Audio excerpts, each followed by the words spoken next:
Hello student, good morning. PS ক্লাসে সবাইকে স্বাগত। আজকে আমি তোমাদের সাথে আলোচনা করব ক্লাস 10-এর লাইফ সায়েন্স চ্যাপ্টার 2 জীবনের প্রবাহমানতা পার্ট 5। এর আগের ভিডিওতে পার্ট 1, 2, 3, 4 দেওয়া আছে। আমার চ্যানেলে ডেসক্রিপশানে গিয়ে তোমরা দেখে নিতে পারো।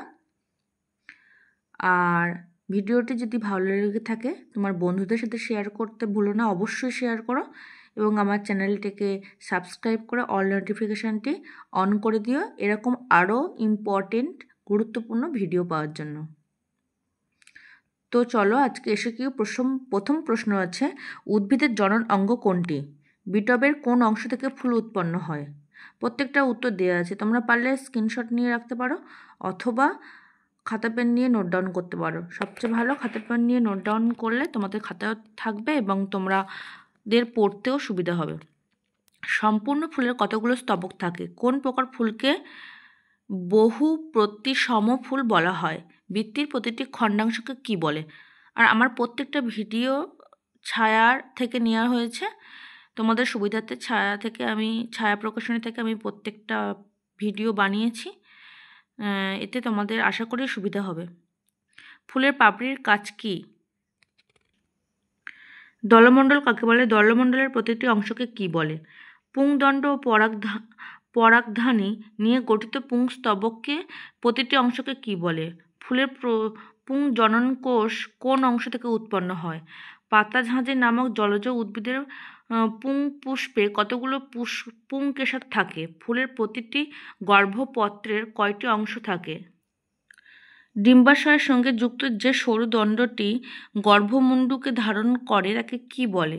গর্ভপত্রের মধ্যে ডিম্বক কোথায় থাকে? একটি ক্লীবপুষ্পের উদাহরণ। অটোগ্যামি কি?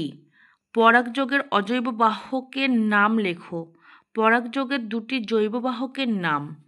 একটি বহুপরাগী ও অ্যানিমোফিলাস উদ্ভিদের সাধারণ নাম ও বিজ্ঞানসম্মত নাম লেখো।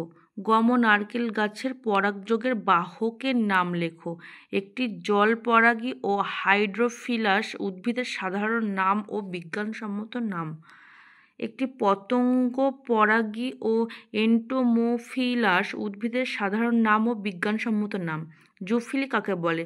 একটি পক্ষী পরাগী বা অর্নিথোফিলাস উদ্ভিদের সাধারণ নাম ও বিজ্ঞানসম্মত নাম লেখো। নিষেক বা গর্ভধান কাকে বলে? রেণু মাতৃকোষ কোন প্রক্রিয়া বিভাজিত হয়ে পরাগরেণু গঠন করে? পুংলিঙ্গের প্রথম কোষের নাম। পরাগধানীতে অবস্থিত পরাগরেণুর হ্যাপ্লয়েড নিউক্লিয়াসটি বিভাজিত হয়ে কি কি উৎপন্ন হয়? পুংজননকোষ ও স্ত্রী জননকোষের মিলনকে কি বলে? নির্মিত নিউক্লিয়াসে ক্রোমোজোমের সংখ্যা কত? কোন ভ্রূণস্থলীর প্রতিপাদ কোষে ক্রোমোজোম সংখ্যা n হলে নির্মিত নিউক্লিয়াসে ক্রোমোজোম সংখ্যা কত? শস্য নিউক্লিয়াসে ক্রোমোজোম সংখ্যা কত? নিষেকের পর শস্য নিউক্লিয়াস বিভাজিত হয়ে কিসে পরিণত হয়? জাইগোট মাইটোসিস প্রক্রিয়া বিভাজিত হয়ে কি উৎপন্ন হয়? নিষেকের ফলে ডিম্বকত্বক কিসে পরিবর্তিত হয়? ফুলের কোন দুটি অংশ রূপান্তরিত হয়ে যথাক্রমে ফল ও বীজ সৃষ্টি হয়? নিষেকের পর ফুলের কোন অংশ শস্য গঠন করে? ভ্রূণাক্ষ কি? পরাগ নালিকা কি? আজকে আমার ভিডিওটি এত পর্যন্ত। যদি তোমাদের ভালো লেগে থাকে তাহলে অবশ্যই আমার চ্যানেলটিকে সাবস্ক্রাইব করে রেখো এবং বন্ধুদের সঙ্গে অবশ্যই শেয়ার করে রেখো। Thank you for watching.